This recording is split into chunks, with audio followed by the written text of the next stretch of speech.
So earlier this day I was recording a video. This is the fourth video I'm recording today.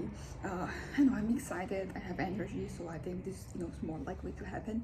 But the second one, the one between the first and the third, which were like reviews of the first was an energy drink, the third one was some Primos.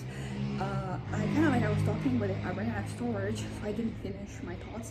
And I kind of want to continue because I don't know, I feel like I mentioned before that I'm feeling really good about myself and about the world, about the future, and of course like this can just me being healthy. This could be the beginning of mania, but if that's the case, we're gonna figure it out. I'm not doomed basically. But yeah, I was talking about how because ultimately experiences that you have like outside of your head, they are the things that you kind of remember. Because I was mentioning 2016, 2017, how like I was very much in my head, and I remember those days as being kind of lost. I mean, my head was very active. I was like doing a lot of things internally, and as a consequence yeah, but it was just mostly internally. So when I look back and I'm like, what was I doing? I don't even necessarily remember the fantasies that I had at the time. And without that, and like even when I do, it's like that is a bunch of bullshit. It's a bunch of smoke that I was attaching myself to, and I don't want to do that again. And because of it, I'm trying to have more things happening in my life. They're not I'm trying to not have like all my eggs in one basket. And like the basket that is my mind, like that is the one I have to try to avoid the most. Of course, I mentioned before, introspection is important. It's important for you to assess things, but you can do that and still be present in like your still be present outside and do things. And like when I think about memories that I've had that they keep coming back to me because they were good, not because they were bad. It's usually experiences. It's places I've been to. It is things that I tried. So like that is kind of like important for me to keep in mind. And I think I'm finally at a way that I'm not frozen. I can kind of like move out and about. Because for example, when I think about 2016, 2017, I was kind of like stuck in my own brain, my own head. I was kind of like, I was a bit of a prisoner of myself. And that was, not, and I don't want to go back to that state, basically. I want to, I don't know, like I want to be able to look back at this time with fondness, because sometimes like there are some things I'm looking back, it's not even that I regret them or that I had negative feelings, it's just that I have nothing, like I don't have there are no memories, like I of course like I was doing things, but I could be doing more. Like right now I'm thinking about my circumstances where because of recent events I had to be a little bit more supervised. Like back then, I had way more freedom and I didn't really take advantage of it. I will say that like one thing that maybe prevented that was the lack of money, because when I was 18 I wasn't really making money, which was kind of like a bit of a shock, because when I was 17 I had my internship, I was making money, so like I was getting my own things. And then at 18 I lost the internship because it is attached to like being like at or high school or university, and I was like in between, so I couldn't continue it. So like that was an interesting shock, and I did find like ways for me to just make my own money on the side. But I depended a lot on my parents financially, and I think like when you depend on other people, like you end up like I mean, at least I was more hesitant to do things because like anything, like you're gonna go somewhere, like it's gonna have me money for transportation. Even if you take public transportation, that is still money, and you might want to eat something. And I will say that like I still had my moments where I would do things, and I probably should have done more. I should have gone out more, even if I didn't have a plan, because I think it's important for you to have like a sense of independence, for you to have something going on for you. Because as I mentioned before, I put all my eggs in one basket, which was like the future. So it was like college/work, and things were not going well in the in the front. So I was kind of like falling apart because my situation was falling apart because I didn't have anything else. So I'm not going back to that state because I have been able to develop like things that I care about. So I'm not going back to like that. But it's very easy for you to retract, and go more like internally, turn inside, and forget what's happening outside. And like I'm already more likely to like be stuck when I'm depressed. So when I'm feeling good, when I'm feeling like well, like I don't want to be like that. I don't want to I want to do more things. I want to try more things. And actually like I'm still dependent, like everything costs money, so of course it's like about finding the things that you're going to be, using the minimum amount of money. And there are things you can do. You can just go out and not so you just pay for transportation. But the fun thing is sometimes like try things when you come, go across the way. I think that like when I was a little bit more manic a couple of months back, I was spending too much. That is, what a sign usually for me if I'm like spending too much money, like on pretty much the same things that I was before, but it is just more like that could be a bad sign. But I don't think I am. If I haven't, overstepped. I think that I'm still like in a good, there's still good balance there. But I kind of like, as I said, like I want to have meaningful experiences, which I know is very vague. And I think this is the fact that it is so vague, it pretty much was, it's been kind of like a detriment to me in the past, because I was like, I want to experience meaningful things, but I wasn't really doing anything because I was kind of like waiting for things to happen. And sometimes things happen to you, but most often like you have to go out there and make things happen. Like a party is not going to fall on your lap. Like you have to go out there and either make it happen or find it out. And I think that is also something that is as an 18, 19-year-old me, like, because I think I was just, I wasn't really going out there, and I kind of like, I didn't like my circumstances, I didn't like my life, I didn't like how things were going, but, and I said, once again, I'm gonna say it, and I'm getting tired of saying it, but like, my eggs were in the one basket, that was like, the future, so I wasn't really doing anything on a daily basis to, make sure that I was okay, no self-care, for my part, but what I was trying to say is that I think I look back at those years, 2016 and 2017, and something that that I have to kind of like consider is that, as I said, like nothing really happened because I spent a whole lot of time on my mind. And as I said, like I have to make because I think I'm willing to make things happen in some areas of my life. I mean, for example, you need money, so work. I'm more academically kind of, I'm still figuring things out, but like I think with like those things there was a certain level of proactivity. I always prided myself in being proactive. That was something that when I was like in middle school and high school, like I wanted to do the best that I could, and I wanted to do more than what was demanded, than what was asked. I do think that those were years where I think it's easier for you to just go above and beyond, because you have kind of like a frame for your life and what is it, when you're a kid and a teenager. And so all I had to do was do what was expected and then more, and then I was excelling. Like when you become an adult, like then you can just have all these possibilities in front of you, then like doing more than what's expected, either like it is not noticed, it just goes like, that's what people end up coming to expect, more than you can deliver, or like you don't really know what that means, like it doesn't mean that you're going to try more things, that you're going to do more things, doesn't mean that you're going to do more with the things that you have. What else can you do? Because I think things are much more open-ended. For example, if I had like a traditional career, I was working 9 to 5 in some company, like you have kind of like a trajectory, right? Like you want to get promoted, and then you promote until you get to a certain point. No guarantee that you're gonna get there. It is, kind of like there is a path. And then that was not me. I did a lot of stuff I did have like my internships and all that, but a lot of like, at least the ways, because that is an interesting thing, because I did make a separation between like what's work and things that I do that make me money, because some of those things, they're not really, I don't know, I wouldn't consider them a job. I mean, it takes effort, you have to do something, so like technically, but like you wouldn't call them a job. And I think that like most of the money I've made, like I'm thinking about my adult life, it has been more from like these odd jobs, like not from like 9 to 5. I have had my experiences in corporate environments, and it was alright. I didn't necessarily hate it. I think that when you have like these internships, particularly because I was for so long, I was kind of like stuck, and I wasn't kind of like inactive. When I started doing something, like you have like that feeling of like, oh, I'm doing it, my life is happening now, because that is something that I kind of lacked, like that feeling that things are happening, that life is happening, because like I've been alive since I was born, but in my head when I was a teenager, before that, I thought that like my life was going to start when I graduated high school and I went to college and got a job, and things started to follow like that path. But that does not happen. I graduated high school, I didn't go immediately to college, so I did have these years in limbo. And then, as I said, like I was living in my head, so it just made things worse for me. I was feeling stuck, as I said, but I didn't want to acknowledge that I was feeling stuck. That didn't help anything.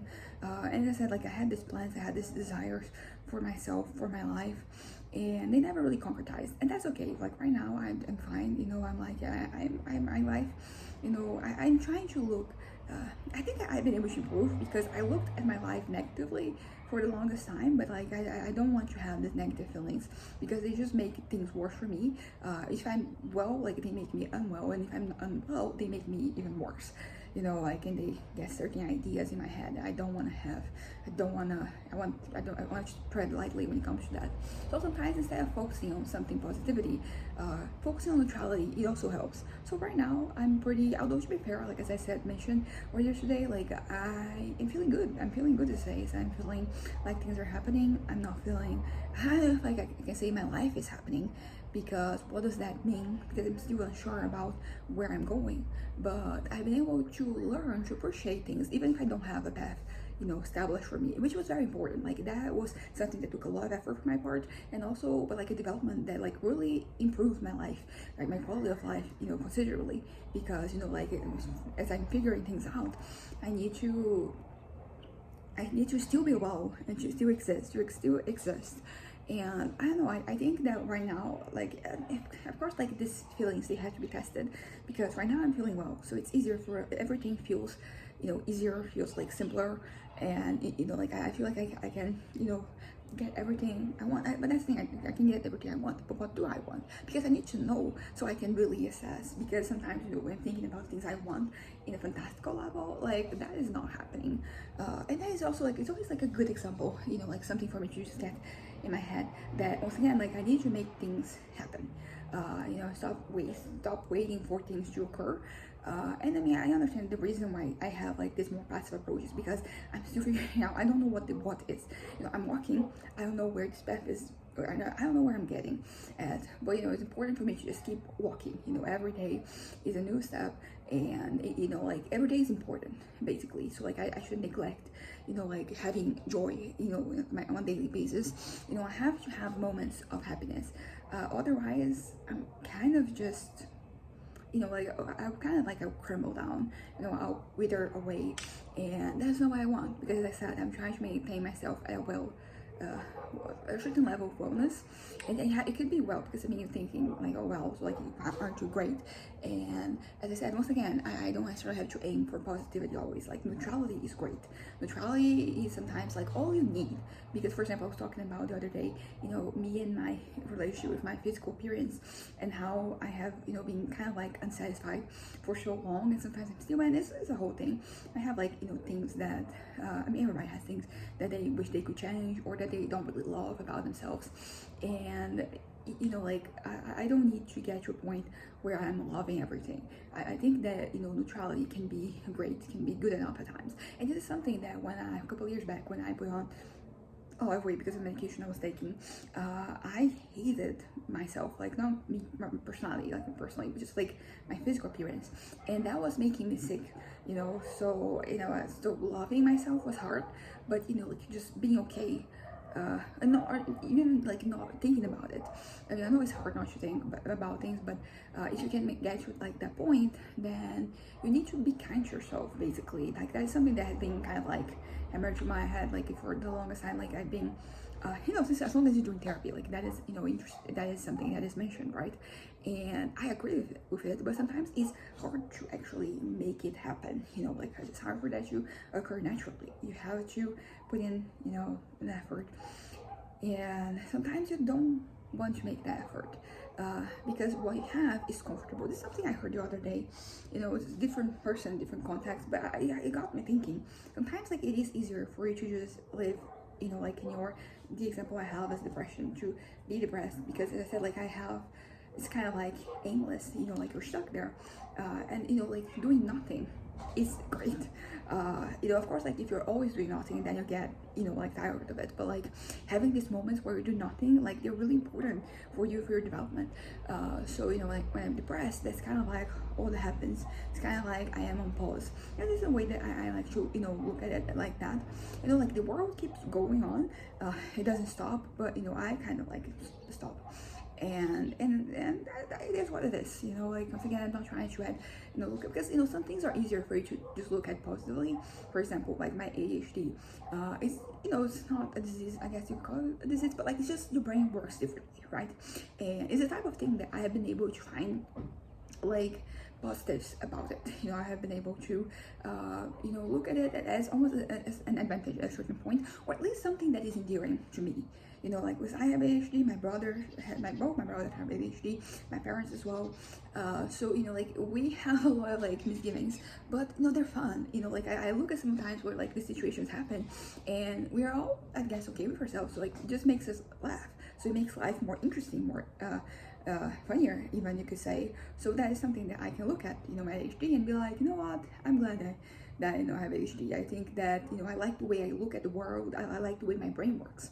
But when it comes, for example, with being bipolar, like, that is something that is kind of harder for you to just have, you know, like, these positives. Think about positives, because you know, like, you have like the negatives, they stand out, and they're really negative, like, they really prevent you from functioning. So you know, there's that. And you know, and I used to look at mania as something like, you know, positive back in the day, because I mean, I've been having episodes since I was a teenager, at least, like, those are the ones that I remember, just, you know, like, they're starting there. And it is interesting because, you know, like, lots of things have happened. Oh, I forgot where I was going with this. Oh yeah, I was talking about positives and negatives. And then also, I think depression was the one that was more preoccupying for everybody, because, you know, like, it was riskier, you know, I mean, but there's also risky mania, like, there are a different type of risk, but the point is that we're focusing a lot on like the depression, not so much on the mania. So when we started to control depression, and then when I have like, were depressed, the manic episodes, because I was very used to being depressed, like, that is the thing, like, it was debilitating. And it's interesting because, like, right now I can say that at the time I hated that comparison, because I didn't want to feel, you know, weak or vulnerable or, you know, debilitated. But right now I look back, I'm like, yeah, I wasn't functioning. So, you know, it is what it is. Sometimes, you know, that it is what it is. It's kind of like, you know what, it's fun. Sometimes it's just like, it is what it is. But yeah, but basically I started having manic episodes more frequently. It's not that the manic episodes, they changed, it's just that, like, my circumstances changed. So, you know, I was working, I was studying, so I was spending most of my day outside the house. And, you know, like, the world offers a lot of possibilities, a lot of, you know, there's a lot of opportunities out there for things to happen, and I was making things happen, you know, going back to that. But, you know, it's important for me to just make things happen when I'm doing, you know, when I'm here and here, like, we don't want me to make things happen, because the things that happen, they're bad. Here, okay. But yeah, but I had a lot of fun. That's the thing. And because, you know, a manic episode, for you, as you're going through it, you feel great, you feel amazing. So, like, I was so used to depression that, like, those manic episodes, like, they really, I don't know, like, they brought something out of me. They allowed me to be a version. It was a version of myself, because then you know, like, it's different versions of me that exist, but they're all me at the end of the day. Just like circumstances, they change. And basically, I used to look at that and feel like, I love this. I want to feel this way a lot. And I'm not gonna lie, even like right now, you know, like, because the reason why I'm trying to avoid me being manic, is because of like the negative, you know, implications there is going to have. But like, the way you feel is just so good. You know, like, and you know, it is the type of thing that sometimes I don't really do anything technically, because since, you know, like, right now I've been years in treatment, so like, I'm careful with like what I consume, what I ingest, you know, everything that I'm putting in my body. Like, I'm very careful about it, you know, like, in terms of like not fuck up my head. But you know, sometimes I still miss the feeling. That's the truth. So I don't want to be manic because of what could happen, but you know, the feeling itself is really good. And you know, there are ways that you can achieve that feeling, but as I said, like, I'm trying to steer away. Like, I only do illicit drugs, nothing else.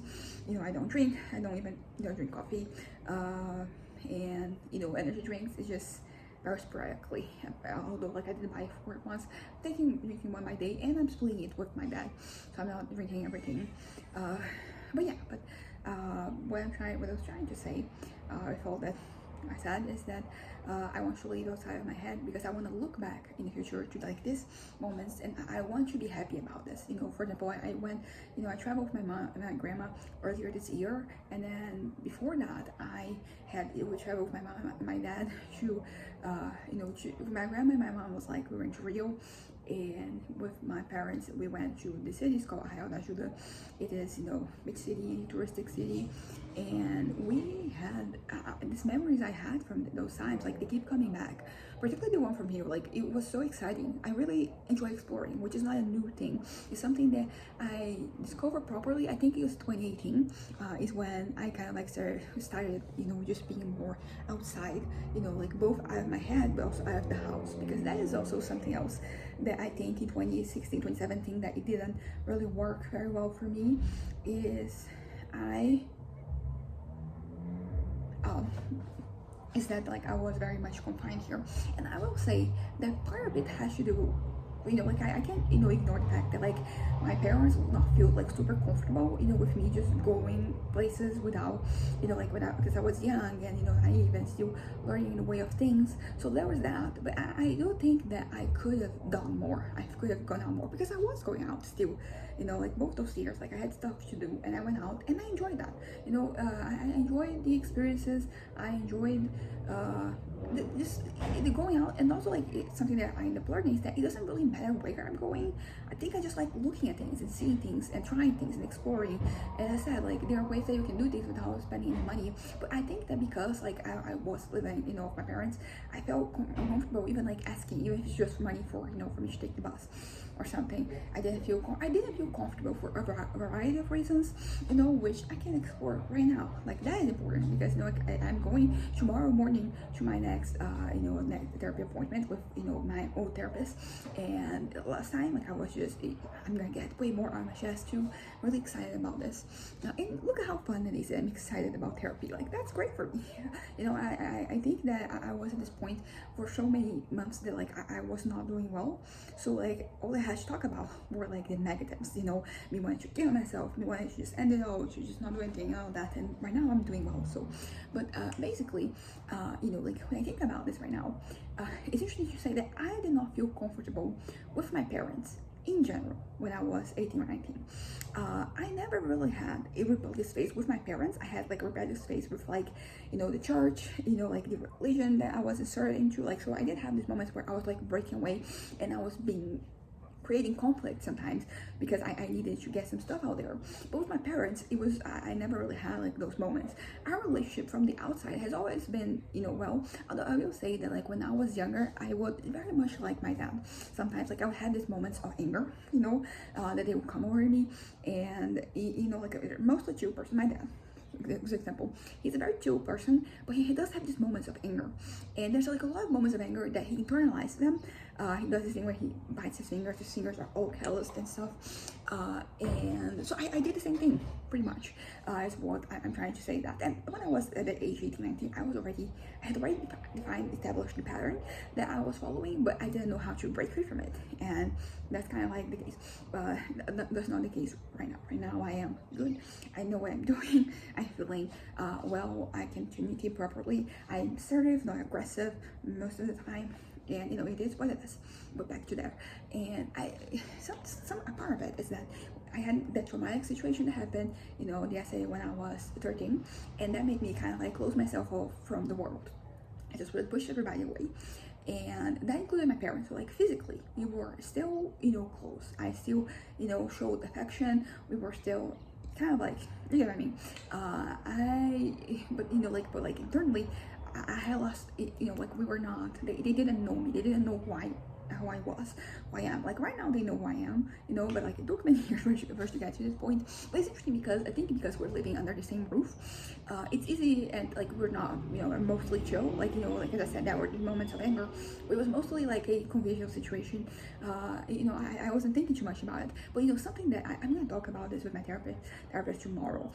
But it is irrelevant for me to say is that I realized that I was kind of scared of losing them and losing their love. I was kind of like anticipating that they would somehow love me less, or they would no longer, you know, you know, like, you know, like that, if they really knew who I was. And this has to do with sexuality, has to do with religion, with, you know, spirituality, with like my views on political things, ideologies, you know, like just like the things that make me me, because I was getting older and I was starting to change. I started to learn in a lot of a lot of ways. I was different from them, and different doesn't mean worse or anything, but I did feel like that if they really knew me, they would maybe like stop supporting me, stop, because I was very much, as I mentioned, I was relying on them.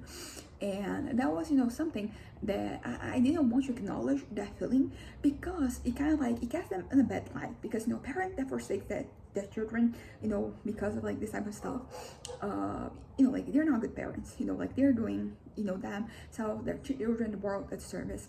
And I didn't want that to be the case, but I was afraid that it might be. So I was kind of like stuck there at this point where I was being very cautious. I was kind of like keeping them at arm's length, because I was afraid of what's happened. As I said, I didn't want to acknowledge that. Also because I didn't want to care. So I wanted to be that person that like, okay, you're gonna abandon me? Good, I don't care. I don't need you anymore. I don't want you, it's your loss, basically. And I was not really in a position where I could remove myself from the situation, because as I mentioned, I was depending on them financially, and basically in all ways, because I was living with them, and they weren't charging me anything. So like, if I was to leave off my own, and that's the thing, I think this might have been one of the reasons why I wanted to study abroad. There was definitely the fact, I think the primary thing is because I thought I want to get better education, and I want to start making contacts, and be in a situation where I can achieve my dreams, I can make things work, and like that was the way to do it. But something that should keep in mind is that I was also removing myself from my parents and from my family, and that was kind of my intention, because and then there's an argument to be made that like that was very unrealistic, because I'm very close to my parents. Like, would I just cut the contact like that? And like, could I think I could, like it would probably be bad for my psyche and for me in general, but I think that I could make that effort. I could, even if it made me miserable. Like I was very much willing to be miserable during those days so I could get what I want. So that was that. So I remember, even because like when we're in talks of like, oh, I'm going to move abroad and all that, like something that my parents were concerned is like, okay, where are you going to church at? Like, where are you going? Not only my parents, like the family friends too, who were kind of like in that context. And I remember thinking like, okay, when I find a church, I'm gonna go there once, and I'm not gonna go anymore, because I was already at that point where I my issues with like religion, organized religion in general, and specifically the one I was inserted into, which was Christianity. Like I was having issues, so I was already kind of like breaking away from it, like mentally. Physically I was still started doing things, but like mentally I was already kind of like, I was like, yeah, I'm gonna start fresh. And that's the whole thing, that as I said, that like I'm gonna start my life. So I was basically like, when I moved, it was specifically the US that I wanted to go to. I'm gonna go there for college, and I'm going to start my life, and it's going to be great. I'm going to achieve those things, and which is why I think like every year that passed that I wasn't really there, like it was being really bad for me, because I felt like the feelings, they all festered, of me being stuck, of me feeling that I was useless, and I wasn't productive, and I wasn't like I really wanted to be a productive member of society, which is not something I really care that much about these days. I just want to be happy. Like that is for me the most important thing. Very selfish, I know, but it is pretty much like I am this person. I am this one person, and I need to put myself first. And also it's not like I'm like doing anything, like pretentious or anything. I'm not like putting other people's lives at risk. It's just like I'm going to focus on my happiness, and I'm doing that. And then like my life has been exponentially better since I started focusing on my moments instead of like the long run. I know that it's all about balance, and it is, and I do think that like I'm finding this balance. It's just that I have to respect my own time. I no longer feel like, at least right now, maybe a week from now, like medication is not going to work as well, and I'm going to go back to feeling dejected and kind of like giving up on everything. But like today I feel great, you know. And of course it has to do with like you know, doing the things that you enjoy. But also, you know, something that I've been doing, like a lot of things that has been helping, is that I've been looking a lot. I think I mentioned this the other day, that I've been looking at tattoos. So I'm like on Pinterest, you know, I'm googling stuff and I'm seeing things, and Pinterest is great for tattoos. I know that there's like that type of like Pinterest tattoo that, you know, you see around. Those are not, but like they have like much more. They have everything there, it feels sometimes. And I already know what my tattoos are going to be, the ones behind the part behind my eyes, and I'm thinking about the ones on my calves, and the ideas, they kind of came to me, which is interesting because I don't know, man, it's kind of funny because like I think it sounds cliche, like, you know, don't force, you know, yourself to get tattoos, just let the idea come. And you know, like I just, many ideas they came, and I'm excited about that, you know, and that is exciting for me. I mean, I'm getting like a couple tattoos per year, you know, like this one event, like one during a couple weeks that I have them, and it is interesting. I wish it was more. I wish it was at least twice, but I do not have the money, and that's okay. That's okay. You know, as I said, like this is, oh yeah, like I was talking about the future. I'm starting to think about like how can I make sure that I have like more money, because when I was depressed, like I didn't care about this type of thing, but like now that I'm thinking about the future, you know, I'm like, okay, I need to expand. I need to do something else. I need more. And then you start thinking about like more what, I don't know yet. I'm open to possibilities. It's just but it's just like this is a good sign for me. It means that like I'm back on track, you know. And because the thing is like I really want more money now. And it is, yes, it is because of the tattoos, but like this is a good development for me. Like it's going to you know, regardless of what the intentions are, like this is pushing me forward. So like that's good. And this is something that like it has been on my mind, because whenever I think about you know, like where I am at compared to where I was as a teenager and what I would think, I'm always like, yeah, like I would have hated this, I would have felt like I was a complete failure and all those negative things. I don't care so much anymore. But like something that, you know, I realize is that if I was making more money, like 5 or 6 or 10 times more than I make today, like even if I was doing something horrible or I hadn't really achieved those dreams, I would still be okay. I would still feel, you know, kind of, you know, like that I was doing well. So I realized this is all about the money for me, you know, like at least like in this particular context, you know, like what I have to do is find an extra source of income, find, you know, like, or maybe expand the one that I have. There are different possibilities, and I don't know.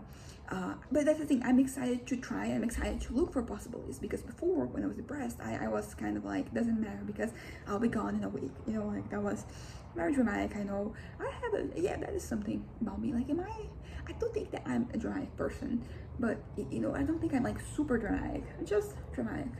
And it's interesting because I'm like, what exactly would 17-year-old me think about me being dramatic?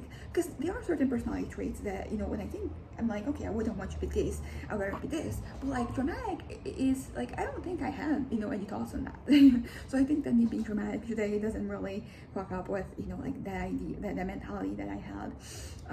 But yeah, I think I'm gonna wrap this up for now. I think I got a lot of my chest. I'm really happy. And I have a lot, you know, just like a lot of threads for me to pull tomorrow when I go to therapy. And also I want to talk to my parents about what I just said.